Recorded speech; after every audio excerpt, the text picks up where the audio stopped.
Hello and welcome to another episode of Earth911 Sustainability in Your Ear. I'm Mitch Ratcliffe, your host, and we are back with another innovator interview. We're going to be talking with Good Girl Gone Green creator and green living mentor, Stephanie Moram.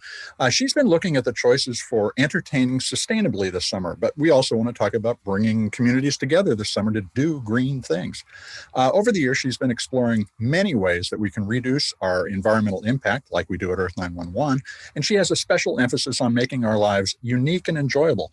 There's no right or wrong way to become more green, Stephanie says, and of course, we agree with that. She offers online learning programs, including one called Find Your Green that she's going to be relaunching in the next few weeks, for women who want to understand the sustainability questions they should consider when making choices at the store and at home. So let's get into the question about making your summer entertaining and community building green with Stephanie. Welcome to the show, Stephanie. How are you? I'm great. Thank you so much for having me. I really appreciate it. Well, you know, we love your site, goodgirlgonegreen.com.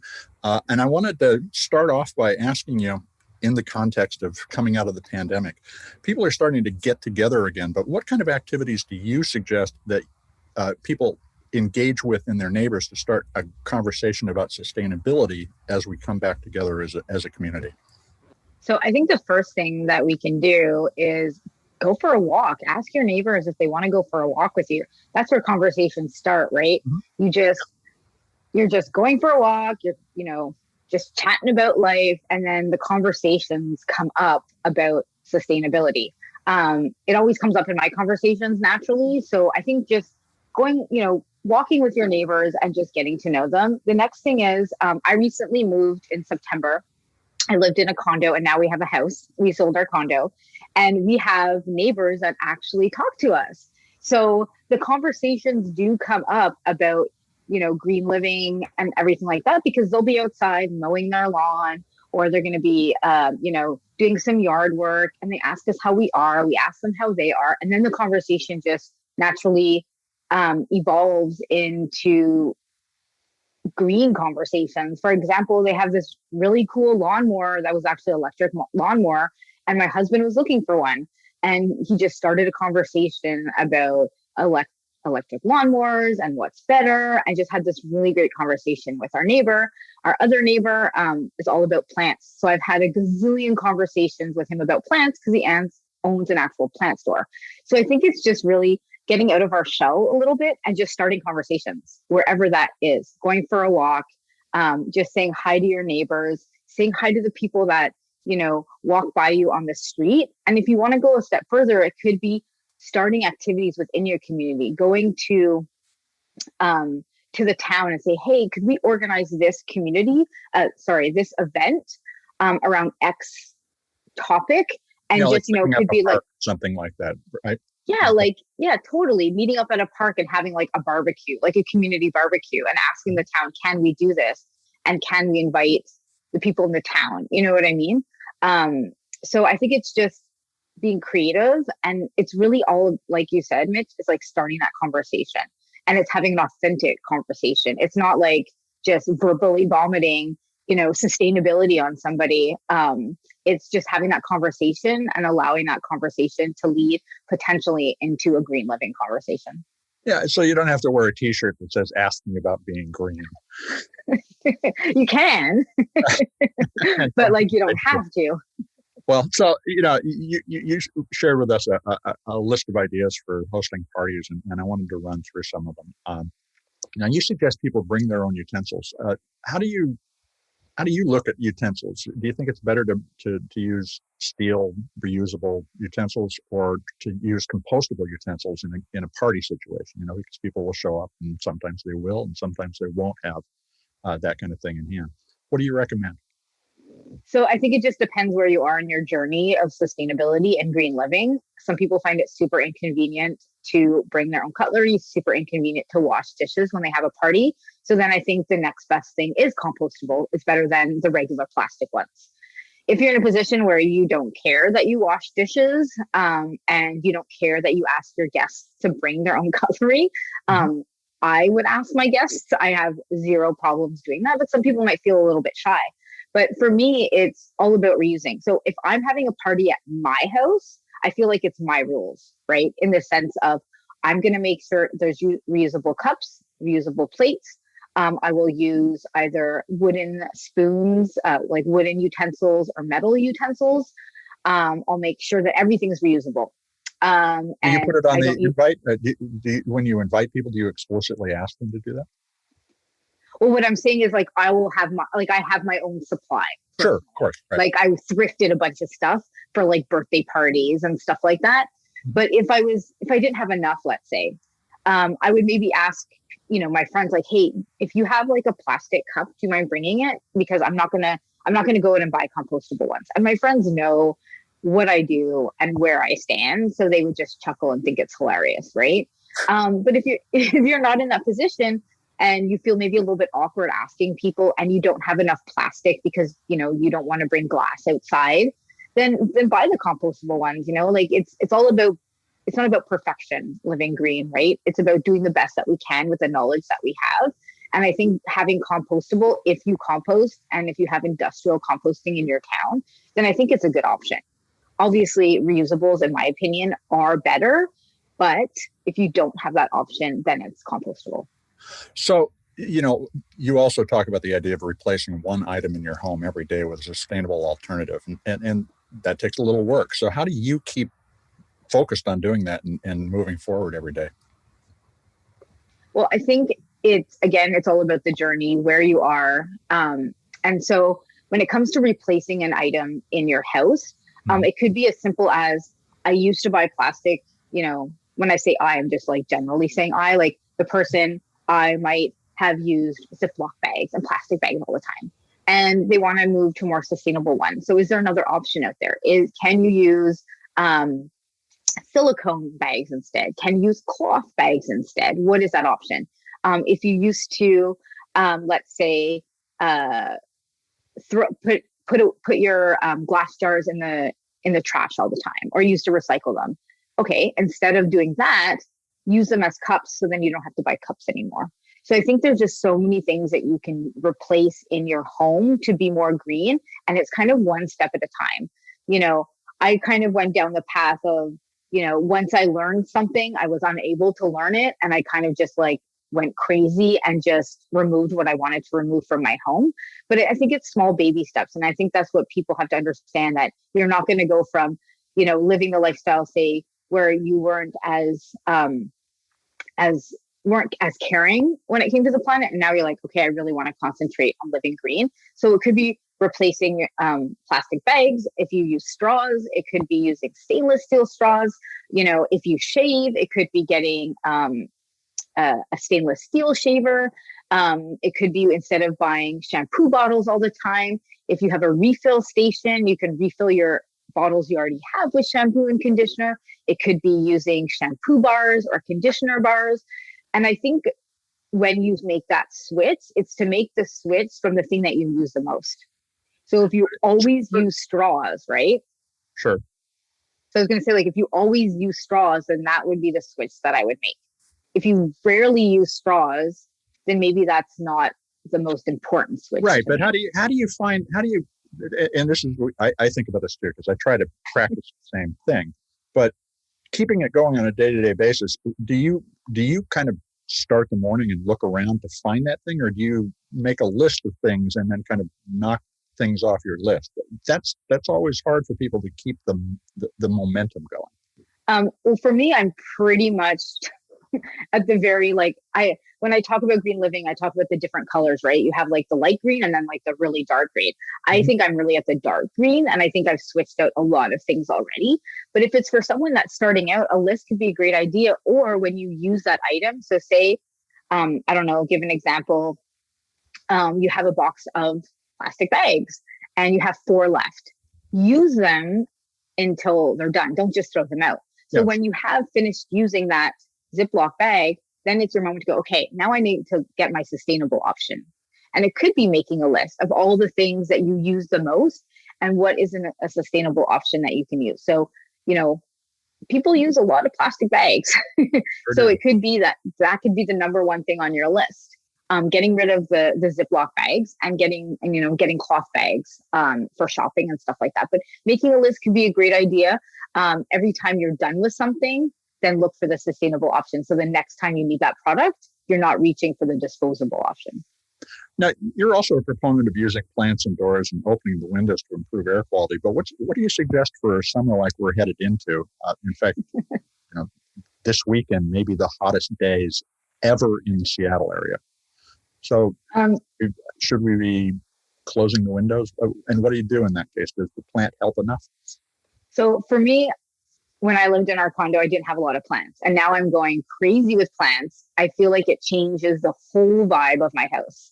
Having plants, I don't know, it just makes you happier. I didn't realize that plants can make me so happy, but they do, because I'm constantly looking at them going, oh my gosh, a new leaf came. Oh my gosh, it got bigger. Oh my, I'm just kind of staring at this plant and watching it grow. It's like I'm watching a kid, right? Like my kids grow up. And so I feel like on one hand, it brings joy to your house. And like I said, I never thought plants would bring so much joy to my house. I enjoy doing it. I love watering them. I love finding new plants. And plants just help to clean your air, right? Like, there's science on both sides that is it true, is it not true? I like plants, so I'm just going to believe that they do actually, the plants I have in my house are helping to clean my air quality. And yes, it's super hot in Seattle where I am, not super hot right now, but it doesn't have to be that you open your window for 4 hours. It could be you just open your window, maybe open 2 or 3 windows, let the air circulate, and then close them up and put your air conditioning back on, right? Because you want to get that clean air in your house. If you're constantly around air conditioning for month after month, it's also not great for your health because you're not breathing in clean, fresh air. I have snow where I am. So in the winter, I open my windows, even though it's freezing cold, I open them up for 5 minutes, get the air circulating in the house, and then I close them. So now let's talk about starting out, and if you're going shopping, what do you suggest people look for as kind of the low-hanging opportunities to improve their environmental impact? Start with food. Where would you begin? I think it depends kind of where you're at, right? So I started my journey and it was food. Watched fooding completely changed my life. And then other people, it might be the cleaning products they're using in their house that caught their attention. Other people might be because they use so much makeup, it's the makeup that caught their attention. It could be that they're buying clothing and they watch XYZ documentary, and that's what gets them started on their journey. So I think everyone kind of comes in to the green living space from a different point, right? So mine just happened to be food, which led me down the rabbit hole of food, then the products I'm putting on my body, which, and my kids' bodies and blah, blah, blah, down to the clothing. So I think it just kind of depends on your entry point. But I think if somebody wasn't really living a sustainable lifestyle and they came up to me and said, Stephanie, I don't know what to do. It's so overwhelming. The first thing I would say is, when you go shopping, do you take a plastic bag or do you bring your own? They're like, well, I take my own. That would be the first thing I would say.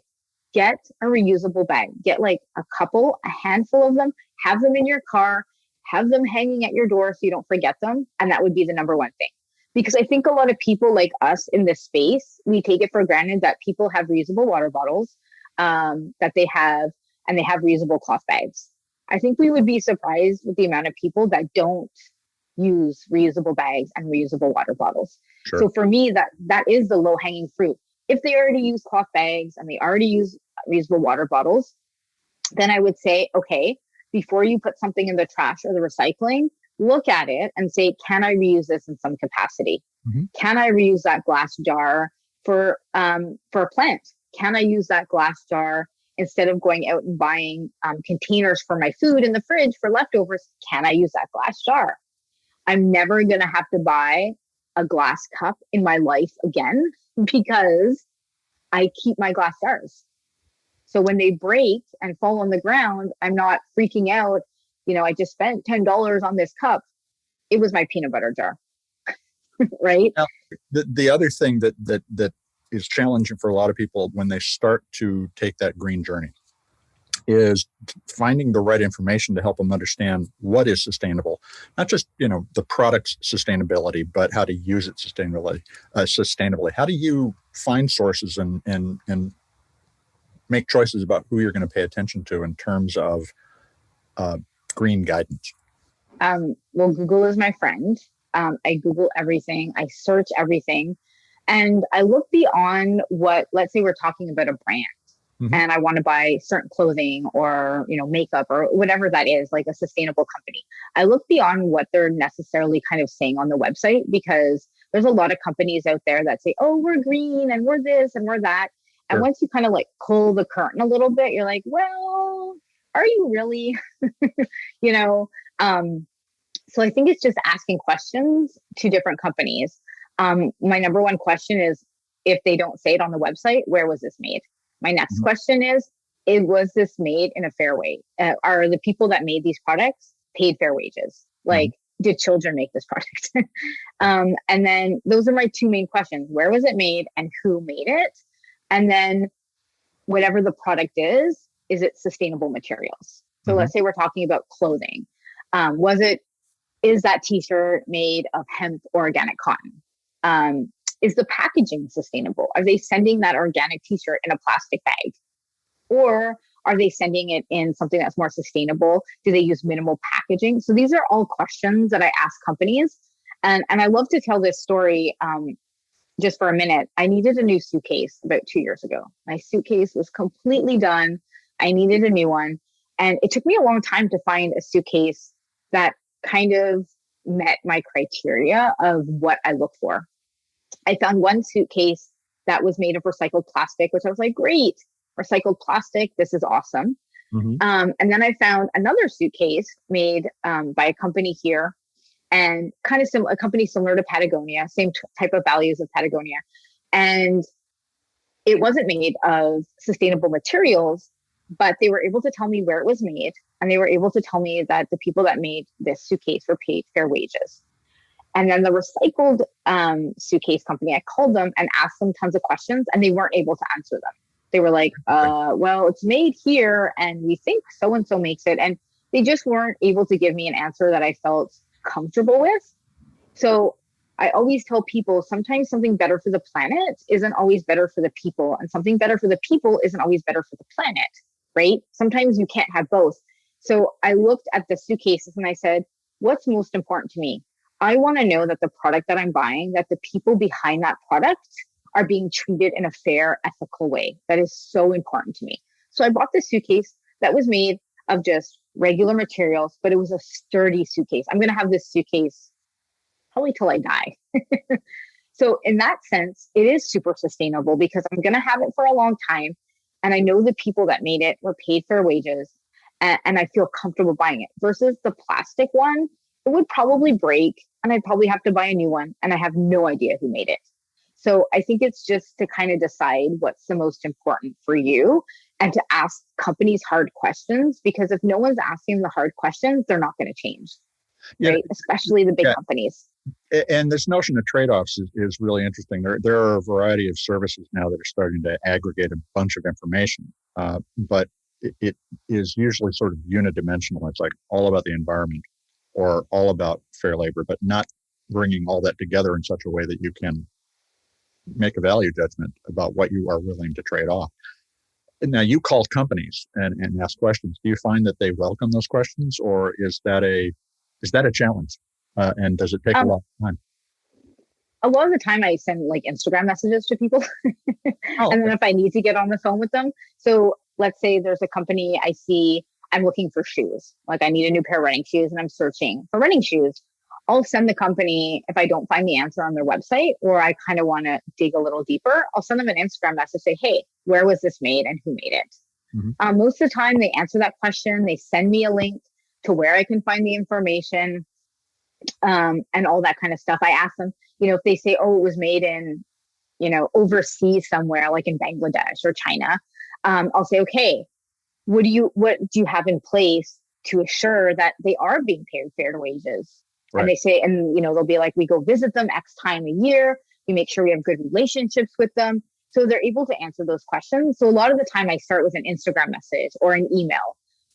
If I need to talk to them on the phone, I will call them and ask questions. But most of the time, they're able to answer those questions through email or direct message on Instagram. But when they're chasing their tails, when they send you like a form replied email, you're like, okay.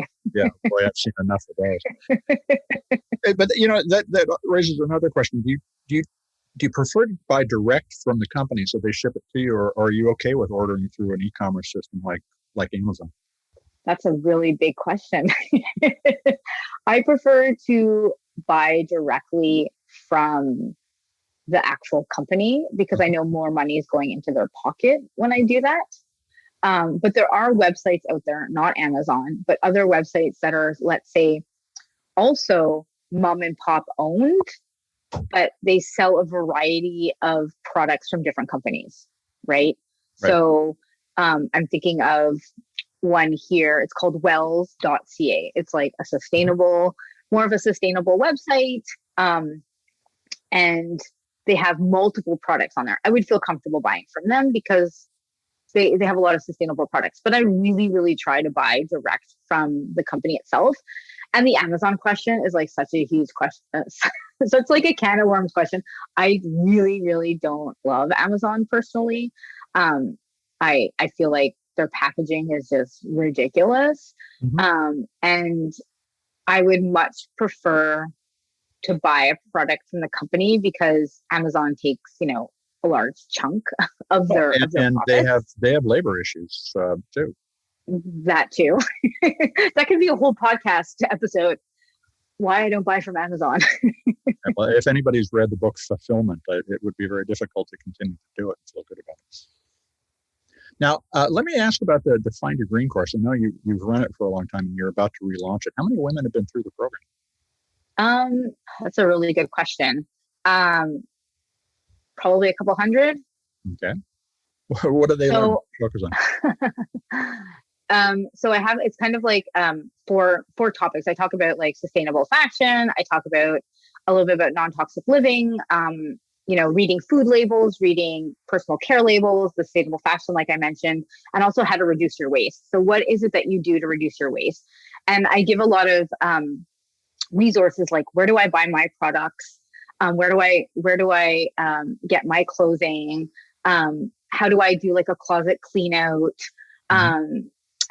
What ingredients do I avoid in food? What ingredients do I avoid in, makeup and personal care and all that kind of stuff? And what questions do I ask companies when I want to buy a product from them? So kind of globally, that's kind of what it is. And I also have, since we're on a podcast right now, I did like a really short 5-part series podcast called Live a Little More Green. So if anybody's interested, it's like max 30 minutes and you listen to it on Apple or wherever you listen to a podcast. And it's kind of like a free opt-in. And if somebody wanted that, it's goodgirlgonegreen.com/live a little more green. And then they would just be on my email list. And when I relaunch my course, then they'll get emails when it's relaunched if they're interested in learning a little bit more about it.